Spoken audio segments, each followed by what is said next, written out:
ನಮಸ್ಕಾರ ವೀಕ್ಷಕರೇ, ಸನಾತನ ಕನ್ನಡ ಚಾನೆಲ್ಗೆ ನಿಮಗೆಲ್ಲರಿಗೂ ಆತ್ಮೀಯ ಸ್ವಾಗತ.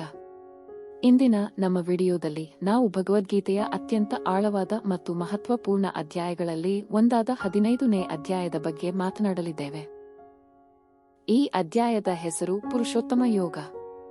ಭಗವಾನ್ ಶ್ರೀಕೃಷ್ಣನು ಈ ಅಧ್ಯಾಯದಲ್ಲಿ ಜೀವನದ ಅಂತಿಮ ಸತ್ಯ, ಆತ್ಮದ ಸ್ವರೂಪ ಮತ್ತು ಪರಮಾತ್ಮನ ಮಹಿಮೆಯನ್ನು ಅತ್ಯಂತ ಸುಂದರವಾಗಿ ವಿವರಿಸಿದ್ದಾನೆ.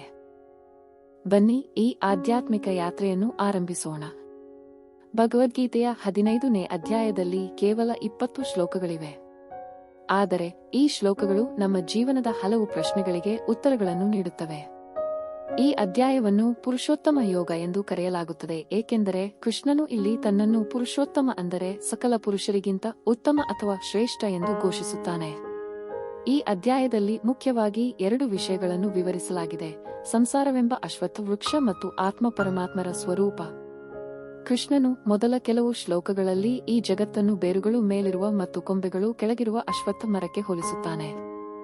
ಮೂಲವು ಮೇಲಕ್ಕೆ, ಶಾಖೆಗಳು ಕೆಳಕ್ಕೆ ಇರುವ ಅವಿನಾಶಿ ಅಶ್ವತ್ಥ ಮರವಿದೆ ಎಂದು ಹೇಳಲಾಗುತ್ತದೆ. ವೇದಗಳೇ ಅದರ ಎಲೆಗಳು. ಇದನ್ನು ಅರಿತವನು ವೇದಗಳನ್ನು ಅರಿತವನು. ಇಲ್ಲಿ ಲೌಕಿಕ ಆಸೆಗಳಿಂದ ಮುಕ್ತರಾದಾಗ ಮಾತ್ರ ಮೋಕ್ಷ ಸಾಧ್ಯ. ನಂತರ ಕೃಷ್ಣನು ಜೀವ ಮತ್ತು ಪರಮಾತ್ಮನ ಸಂಬಂಧವನ್ನು ವಿವರಿಸುತ್ತಾನೆ. ಈ ಜೀವಲೋಕದಲ್ಲಿ ಜೀವ ಸ್ವರೂಪನಾದವನು ನನ್ನ ಸನಾತನ ಅಂಶವೇ. ಅವನು ಪ್ರಕೃತಿಯಲ್ಲಿರುವ ಮನಸ್ಸು ಮತ್ತು 6 ಇಂದ್ರಿಯಗಳನ್ನು ಆಕರ್ಷಿಸುತ್ತಾನೆ. ಇದರರ್ಥ ನಮ್ಮೊಳಗಿರುವ ಆತ್ಮವು ಪರಮಾತ್ಮನ ಒಂದು ಸಣ್ಣ ಅಂಶವೇ ಹೊರತು ಬೇರೆಯಲ್ಲ. ನಾವು ದೇಹವನ್ನು ತ್ಯಜಿಸಿ ಮತ್ತೊಂದು ದೇಹವನ್ನು ಪಡೆದಾಗ ಆತ್ಮವು ಗಾಳಿಯು ಪರಿಮಳವನ್ನು ಕೊಂಡೊಯ್ಯುವಂತೆ ಇಂದ್ರಿಯಗಳನ್ನು ತನ್ನೊಂದಿಗೆ ಕೊಂಡೊಯ್ಯುತ್ತದೆ ಎಂದು ಕೃಷ್ಣ ವಿವರಿಸುತ್ತಾನೆ. ಕೊನೆಯಲ್ಲಿ ಕೃಷ್ಣನು ತಾನೇ ಪುರುಷೋತ್ತಮನೆಂದು ಹೇಳುತ್ತಾನೆ. ಈ ಲೋಕದಲ್ಲಿ 2 ರೀತಿಯ ಪುರುಷರಿದ್ದಾರೆ: ಕ್ಷರ ಮತ್ತು ಅಕ್ಷರ. ಕ್ಷರ ಎಂದರೆ ನಾಶವಾಗುವ ಎಲ್ಲಾ ಜೀವಿಗಳು. ಕೂಟಸ್ಥ ಅಂದರೆ ಅವಿನಾಶಿಯಾದ ಆತ್ಮ. ಕ್ಷರ ಮತ್ತು ಅಕ್ಷರರಿಗಿಂತಲೂ ಭಿನ್ನನಾದ ಇನ್ನೊಬ್ಬ ಉತ್ತಮ ಪುರುಷನಿದ್ದಾನೆ. ಆತನೇ ಪರಮಾತ್ಮ ಎಂದು ಹೇಳಲ್ಪಡುತ್ತಾನೆ. ಅವನು 3 ಲೋಕಗಳನ್ನು ಪ್ರವೇಶಿಸಿ ಅವಿನಾಶಿಯಾಗಿ ಎಲ್ಲವನ್ನೂ ಪೋಷಿಸುತ್ತಾನೆ.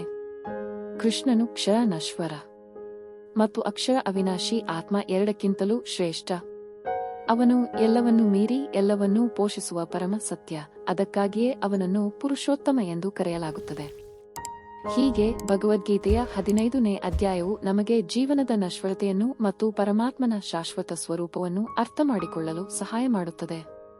ಈ ಅಧ್ಯಾಯದ ಸಾರವೇನೆಂದರೆ, ಈ ಜಗತ್ತಿನ ಮಾಯೆಯಿಂದ ಹೊರಬಂದು ಪರಮಾತ್ಮನ ಸಾನ್ನಿಧ್ಯವನ್ನು ಪಡೆಯುವುದೇ ಜೀವನದ ಪರಮ ಗುರಿ.